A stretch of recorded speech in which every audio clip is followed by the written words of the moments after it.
حضرت عائشہ صدیقہ رضی اللہ تعالیٰ عنہ فرماتی ہیں میں نے نبی پاک صلی اللہ تعالیٰ علیہ وآلہ وسلم کو نا مرض وصال تک دیکھا ہے، حضور کے وصال تک، کہ حضور قرآن پاک کی آخری 2 سورتیں پڑھ کے سورۃ فلق اور ناس اپنے ہاتھوں پہ پھونکتے تھے، پھر جسم پہ ملتے تھے۔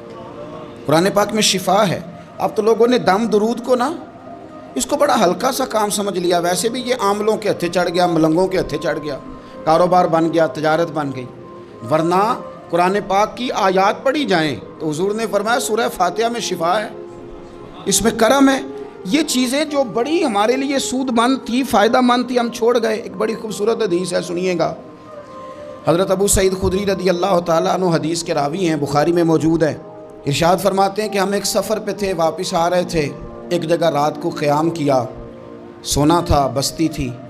بستی کے لوگوں نے نہ کھانا پوچھا نہ پانی پوچھا، کوئی ضیافت نہیں کی۔ آدھی رات کا وقت آیا تو ایک بندہ دوڑا دوڑا آیا، کہنے لگا ہمارے سردار کو بچھو نے کاٹ لیا ہے، تم میں سے کوئی بندہ دم درود کر لیتا ہے؟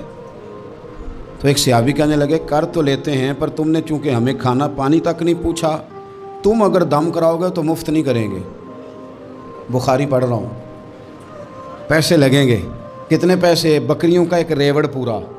شارحین نے لکھا 40 بکریاں، کنے دما دیاں؟ او بھائی اس سے کوئی بندہ جواز نہ لے کہ پیسے لینے جائز ہیں، اس سے جواز نہ حاصل کرے۔ آپ بات کو سمجھیں، پس منظر کیا ہے؟ پانی تک نہیں تم نے پوچھا۔ کچھ لوگوں کا علاج ہوتا ہے، انہوں نے کہا پیسے لیں گے دم کر دیں گے۔ صحابی نے کہا، حضرت ابو سعید خدری رضی اللہ تعالیٰ عنہ فرماتے ہیں وہ چونکہ تنگ تھے، بچھو کاٹ گیا، اور سردار کو کہا چل تو صحیح نا۔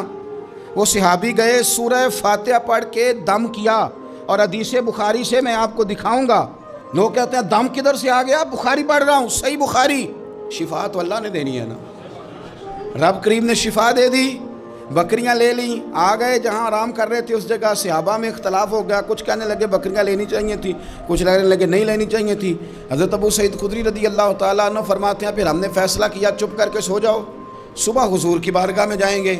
اگر کریم نے کہا لینی چاہیے تھی پھر تو موج بن گئی، اور اگر کہا نہیں لینی چاہیے تھی تو بکریاں ہانک کے واپس کر دیں گے۔ مسئلہ کیا ہے؟ کہتے ہیں صبح گئے حضور کی بارگاہ میں، جا کے مسئلہ عرض کیا، یا رسول اللہ انہوں نے بھی پانی کوئی نہیں پوچھا تھا، ہم نے بھی کہا دم کریں گے تو پیسے لیں گے، تو ہم نے یہ بکریاں لی ہیں۔ شارحین لکھتے ہیں 40 تھی شاید، تو یا رسول اللہ اب کیا کریں؟ حضور مسکرانے